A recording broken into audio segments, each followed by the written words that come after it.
How do you turn a small, white, boring room into something that looks very cinematic and professional? It's actually really simple because it's all about lighting. 3 lights to be exact. In this video, I'm going to take you step by step on how to create something like this, and the space that we're going to be working with is about a 2.5 by 3 meter space. It's a very simple setup, literally just a chair in front of a desk that we're going to use as our backdrop. There's a monitor on it, a lamp, and some accessories. It is simple, but effective. First things first, before we get started, we need to start with a blank or actually dark canvas. So make sure that you turn off all of your lights, close the curtains, and turn off any screens that you have in your space. Are you ready? 3, 2, 1. The first light that we need is a key light, because a key light is our main source of light that we will be using to light us. For a key light, we need 3 things. We need a studio light, a softbox, and a stand. This could be a regular stand or a C-stand. In my case, I am using a Wally Max one because it was only 40 bucks. I am currently being lit by the Amaran 100D. This is a great light for creators because it is more affordable, but the quality is really good. And attached to that, we have the Light Dome SE by Aperture. Now, the reason why I want to use a softbox or light dome is because this will soften the light. Otherwise, it's gonna look very terrible without a softbox. So you definitely need a softbox. Fun fact, Amaran and Aperture are actually the same company. They're just 2 different brands that use the same technology, but Aperture is geared more towards film productions and like higher level productions, whereas Amaran is more focused on the creator, which is why it's a little bit more affordable, and it's focused on smaller setups that will work in whatever space you have as a creator. Another fun fact, I actually partnered up with Amaran in this video, which is super exciting after years of using their products, both Amaran and Aperture products, but more importantly, I had to take that opportunity to ask if I could give away a light to you. Now they said,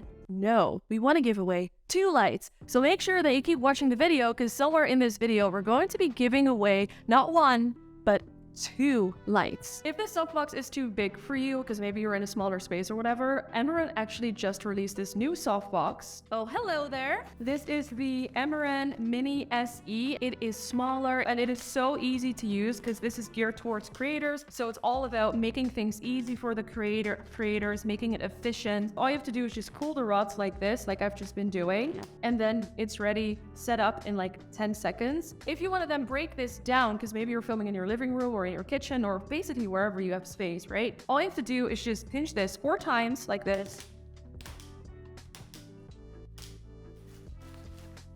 and you're done. The placement of the light is going to make a big difference in how you look on the camera and how your setup will look in the camera. The most cinematic way to light yourself is to put the light in about a 45-degree angle, so you create this little triangle under your eye, which is also known as the Rembrandt triangle. However, like I said in my previous video, I am not a big fan of this angle for myself because I think that it accentuates like textures and little pimples on my face that I personally don't find very flattering. Now, if you feel the same way, you can do what I do, because what I do is I literally just put the light right in front of me, tilted down a little bit so there's no shadows on my face. If you're wearing glasses, what I would recommend to do is to put the light more to the side of you so you avoid that glare in your glasses. Now, you'll see that this results in a lot of shadows on the other side of your face, which is why I would recommend to add a fill light to light yourself evenly. Now, obviously, this means that you will not be able to light yourself with 3 lights, but with 4 lights. So another great tip that I actually got from a friend of mine who is a DP and works on a lot of sets is to tilt your glasses down ever so slightly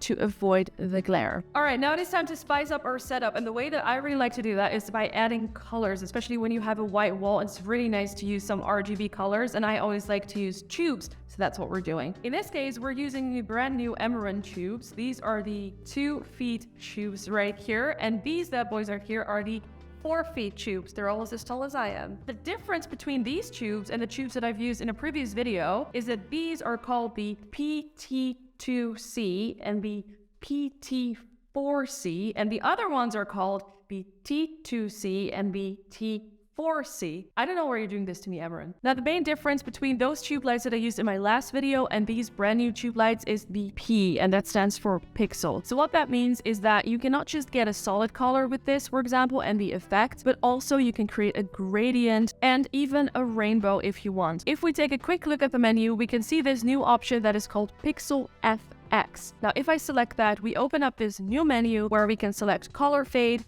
color cycle, 1 pixel chase, 2 pixel chase. My personal favorite, and I know that I wear all black, but my personal favorite is the rainbow effect. How cool is this? Now, if we select rainbow, there's also some other options because we can change the speed, we can change the direction that we want the rainbow to move in, and something that I would really recommend if you're going to use the rainbow setup for your setup is to pause it, because when you're shooting your A-roll and you're editing it, you're going to thank me later if you're pausing it. Honestly, the uses for tube lights are endless because you could use it as a fill light, but also as a practical to light your video setup, for creative projects, for product photography, and because they're tubes, they also fit in very narrow areas or corners, for example. And these tubes specifically are all battery powered, which makes it even easier to use them because now you can use them literally anywhere and everywhere for a couple of hours. For lighting a video setup like this one, you could go for the 4-foot tubes because they will just cover more of the wall, so they'll light the walls a little bit better. But just like I did in my last video, you could also light your walls perfectly with the 2-foot tubes. Speaking of these tubes, you could win them. Now, if you want to win one of the tubes, there's going to be 2 lucky winners. So if you want to win one, here's what you want to do. On Instagram, go follow Emran Europe and myself, Lila from YouTube. And then here in the comments, write Haley to be submitted to this giveaway. Like I said, for this setup, we're using the 4-foot tubes, but at the end of the video, I'll also show you what this will look like with the 2-foot tubes. I'm gonna show you something that no one shows you, or maybe I'm just the only one who does it like this, but I am a firm believer in you just gotta work with what you got. So what I'm going to do, I'm gonna get this suitcase, and I'm gonna put the line on there. I'm just gonna put it right here like this. And then I need something else. Let me see. Don't tell anyone, okay? By the way, this is also brand new light. If you want me to do a review on it, just let me know. This is the Emran 300C, which is a studio light, but it's a full color, so any color. It's basically just an RGB studio light that you could also use a daylight options and stuff. But for now, it is our stand. And Bob's your uncle. Little bonus tip, if you're working with lights, especially lights that are in frame, you could consider using something like a black pro mist filter. This one is the Tiffen Black Pro Mist 1/8, which is very subtle, but it does help create a little bit of a softer look and a little bit more of a dreamy, misty look. Since all of the lights that we're using in this setup are Emran lights, we can actually link them all together in an app called Sidus Link. In this app, you can create a scene for your setup, link all of the lights simultaneously, and then you can control them in the app. You can either turn them off or on, change the intensity, the color, etc. This really helps to optimize your workflow because you just open the app, turn them on, and you're basically ready to go. For this setup, I decided to go with the famous teal and orange-ish look. Now, the reason why this works so well and why you see it in so many videos is because these are contrasting colors. Now, obviously, you can use any color in your setup, but a big tip is to consider using contrasting colors because it just works. As a finishing touch to make the background more interesting, I just turned my screen back on and I chose a wallpaper that I really think works well with this setup because it feels like the lights are an extension of the wallpaper. Now, this part is totally optional, but if you have a lamp somewhere in your house that you could use to put in the background to just spice it up a little bit more, you could put a bulb in that, like the RGB B7C bulb by Aperture, which can also be controlled with the Sidus Link app.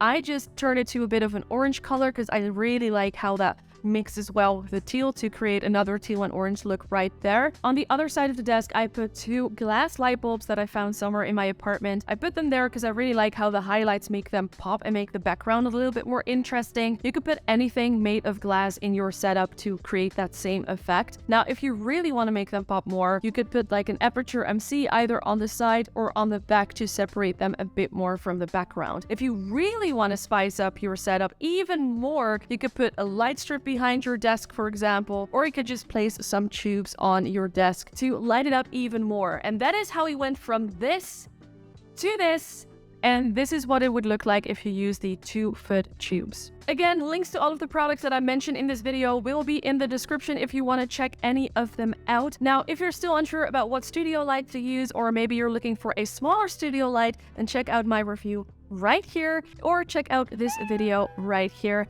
And of course, Emran, huge thank you for sponsoring this video. And good luck with the giveaway. Don't forget about the giveaway.